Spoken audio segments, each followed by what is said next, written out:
Hey there, algebra students. Welcome to a difficult but important lesson. This is going to be a hard one because you're actually going to have to do two things at the same time. One, two. These two things are things we're going to have to keep in mind. So you're going to have to be actively thinking about these at the same time, okay? What we're going to be doing today is factoring trinomials, turning them into the product of two binomials. So just over here, I have an example. Here's a trinomial, x squared minus x minus 12. That's actually the product of two binomials, x plus 3, x minus 4. And what we're going to be doing is taking these trinomials that we've been developing using the FOIL method, and we're going to work them back into the product of two binomials. Let's read this passage from the book here. Binomials can be multiplied using the FOIL method. In each case, the product is a trinomial. We've done this multiple times. We've multiplied x plus 3 times x minus 4 by doing first, outer, inner, last. This procedure can be reversed, though, to factor a trinomial into the product of its two binomials. In other words, what if I gave you x squared minus x minus 12 and said, okay, figure out the binomials that are multiplied together to make this trinomial? That's what we're going to be doing today, and it is a toughie. There's a pattern for factoring trinomials that are written in the standard form ax squared plus bx plus c.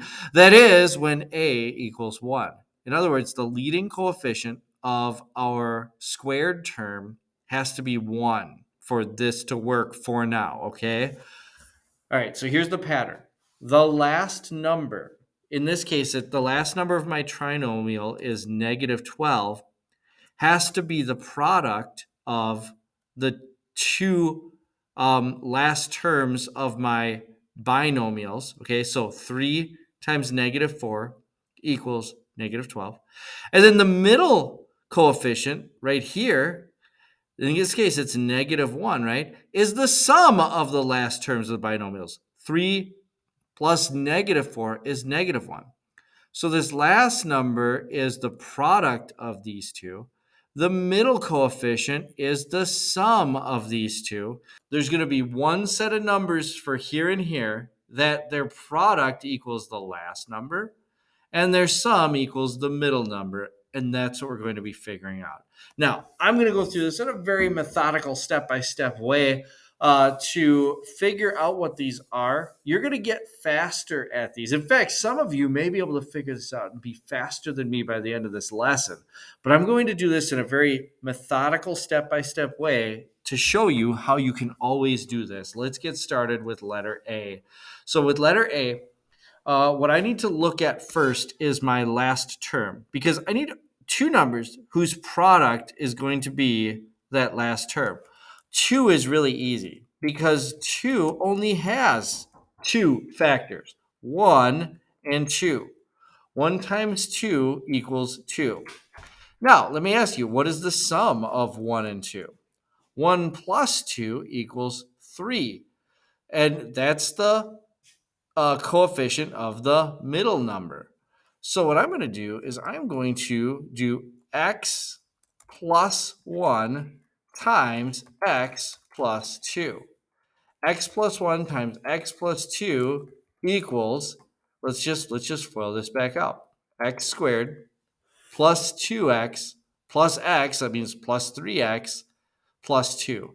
And that is how you factor a trinomial. So we have our answer for letter A. The answer for letter A is going to be it's going to be x plus 1 times x plus 2. That one was really easy because there's only two factors for 2, right? And they easily added up to make the middle term. Sometimes we're going to have numbers that have multiple sets of factors, like in letter B. Okay, so 16 can break down to what?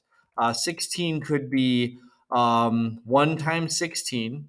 I don't think it's going to be that, though, because the middle number is 10, and 1 and 16 aren't going to add up to 10. But 2 and 8 might, and then 4 and 4 are another set of factors that might. Okay, now, the middle number is negative 10. Can I add together factors of 16 to make negative 10? Notice that 2 and 8 together, if I add them, they make 10. But they don't make negative 10. Can I change these factors so they multiply to 16, but they add up to negative 10? What if I change them to negative 2 and negative 8? Negative 2 times negative 8 is positive 16. Negative 2 plus negative 8 is negative 10. I've got my factors. All right, so here's how this is going to work. This is going to be x minus 2 times x minus 8. Let's just FOIL this out and make sure that I've got the right set of factors. X squared minus 8x minus 2x is minus 10x. And then negative 2 times negative 8 is plus 16. So I found the two binomials that you multiply together to get this trinomial. That's my answer for B. Let's find the answer for letter C. Here, I have negative 12 as my final number, and I need to find two factors of negative 12. They multiply together to make negative 12. They add together to make 4. Now, here's the tricky thing about a negative number. One of these is going to be positive, and one of them is going to be negative. So I have to keep that in mind. Now, what are the factors of 12? 1 and 12 are factors, but I know those aren't going to work to make a 4. I'm going to write 2 and 6, though. Those could. I'm going to write 3 and 4, and those are my factors of 12. Now, here, because I have a negative 12, one of these has to be negative, and one of them has to be positive. Does negative 6 plus 2 make positive 4? No, it makes negative 4. What about negative? Okay, so one is negative, one is positive. What about 6 minus 2? Does that make 4? Yes. Negative 2 times 6 makes negative 12. I found my factors. So here's how this one's going to look. This one's going to be x minus 2x plus 6. And let's FOIL that out and make sure it multiplies out to this trinomial. X squared plus 6x minus 2x is plus 4x minus 12. All right. You see what we're doing? We're figuring out the two binomials that multiply to make the trinomial. Here we have 36. Now 36 is going to be, there's all sorts of things that make 36. It's negative 36, so that's even worse. Negative 36 could be 1 times 36. I doubt that's going to make a negative 5. 2 times 18. I doubt that's going to make a negative 5. 3 times 12. I'm going to write those ones down because those are getting kind of close. 4 times 9. Oh, I think that's going to be the bingo. And then 6 times 6. Right now, let's think about 4 and 9. If 4 is negative and 9 is positive, they multiply to negative 36. What about negative 4 plus 9? Well, that's positive 5, but I need a negative 5 in the middle. What about 4 plus negative 9? 4 plus negative 9 is negative 5. So again, what I'm doing, I'm listing the factors, and then I'm figuring out which ones sum to the middle number. Okay, and then when I find that, I've done it. Because when I multiply these together, I get negative 36. When I add them together, I get negative 5. So my answer is always going to be in the same form. X plus 4 times x minus 9. We're going to work on letter E. 20y squared. Let's think about that one. Something times y times something times y. It could be 2 and 2y and 10y. Maybe. It could be 4y and 5y. I think that's going to be the one. And that's it. Those are my factors for 20. Okay. Let's see. 4y plus 5y is going to be 9y. So let's just take a look at how this is going to work when I have this extra y term. We're going to get some more practice with this in just a second. So when I multiply this out, it's going to be x plus 4y, x plus 5y. And let's think this one through. So I'm going to have x squared when I FOIL. X times x is x squared. And then I multiply the outers. X times 5y is 5xy. Inners, 4y times x is 4xy. 5xy plus 4xy is 9xy. And then plus 20y squared, that one works out. And the only difference is because I had that y squared at the end, I did everything exactly the same. It's just my factors for the last term had to have y's in them. Let's take a look at f. The number I'm concerned about is negative 12y squared. What are the factors of negative 12y squared? Well, it could be 2 and 6, 2y and 6y. We'll multiply to make 12y squared. There's a negative there, so I'm going to worry about the negative in a second. Or 3y and 4y. Okay, now let's think about this. I need these to sum together to make negative y, or in this case, negative xy. But remember, y is like the coefficient here. So, and one of these is positive, one of them is negative. Well, 3 plus negative 4 is going to be negative 1. 3y minus 4y is going to be negative y. That's going to be the ticket. So what do? I just plug it into the pattern. X plus 3y, x minus 4y is going to be my two binomials. All right, letter G. This one is out of order. So what I need to do first is put it in order. It's going to be x squared plus 12x plus 20.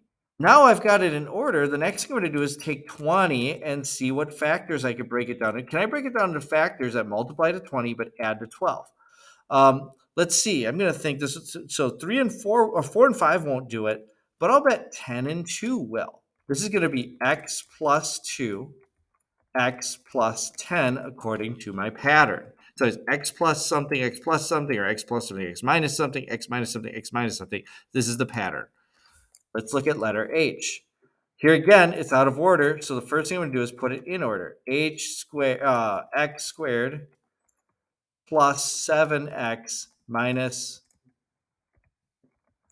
44. I'm going to be careful to keep the negatives correct. The next thing that I'm going to do is factor 44. And that's 2 and 22 isn't going to work.